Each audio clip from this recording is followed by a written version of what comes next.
I would say the comparison between 1 and 2 of not only the environmental variation, but also the gameplay time. Like, there was a lot of hubbub about the gameplay time of God of War 1. People were like, it's a 6-hour game, you know?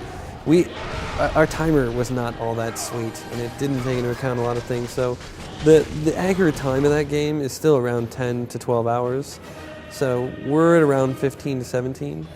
As far as the variety, I mean, I thought the first game had a lot of variety, a lot of things that you saw different. We have that same mentality. I mean, you were going all over the place. The size of the environments, the sort of set pieces, these sort of epic, grand set pieces, I think we're going bigger on that. I think we have a lot more of that, and we found ways to achieve that we thought weren't possible in the first game. We were like, oh, we're not going to be able to do that. Some of the stuff that we had a really big trouble with in the first game, we found better ways around it at the end. And now in this one, we've sort of utilized that, so it's definitely bigger. Well, we totally disagreed with everybody. We thought Hades was the greatest level in the game, so I've made 70% of the game those spinning blades, those vertical spinning blades. Now, we knew it. We knew it after we had released it. Wait a minute, some things didn't stay in the oven long enough. I mean, with Hades, it was under the gun. We had to release. We had been making this game for a long time, and normally we playtest things a lot.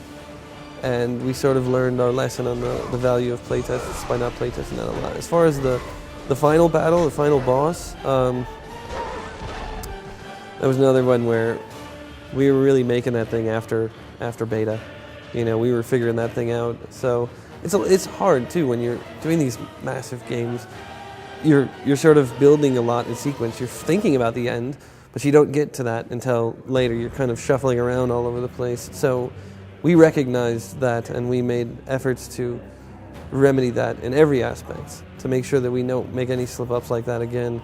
But I think in everything, anyone can find some form of fault. Like, you're going to look at anything, you're still going to be like, yeah, but this wasn't really that good.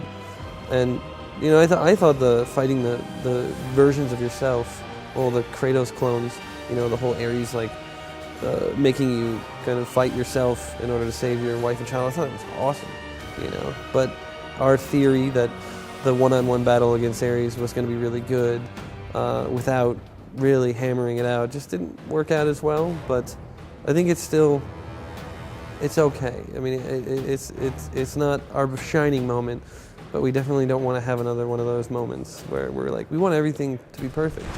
You know, I got a team of people that work their ass off every day, you know, and they never want anything, even the smallest part. I mean, even a menu selection to be bad. So that's going into this one as well. As far as the concept of did we ever want to delay the game and then shift over to PS3, I think, to be frank and honest, there are probably some people that were like, yes, I'd love to get on the PS3 hardware, you know, because it's new. Everybody wants, it's a new thing, I want to touch it. But does that mean that we were ever thinking we could just totally take this game and just plop it on the PS3? No. Once we decided to go PS2, which was not as hard of a decision, you know, when you really look at the numbers, when you're like, hey, over 100 million PS2s installed, I'm like, okay, cool. Broader audience, you know, and realistically, we can get this thing done. You know, not a lot of us really wanted to go in for the 4-year haul, you know, of trying to learn it and try to make a game like this, which is where we try to exploit as many tricks from the hardware as we can.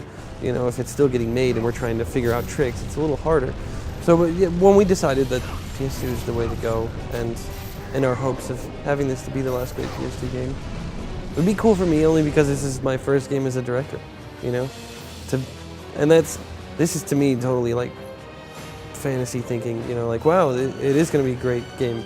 I think what we did is great. It's up to the fans, and if everybody responds to that, wow, it'll be awesome.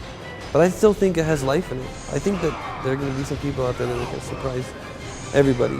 Of like, all right, you know what, we're going to make a PS2 game, and they're going to be like, holy cow, this is really good. I mean, Final Fantasy 12, you know, it's like there's still lots of good stuff coming out in there.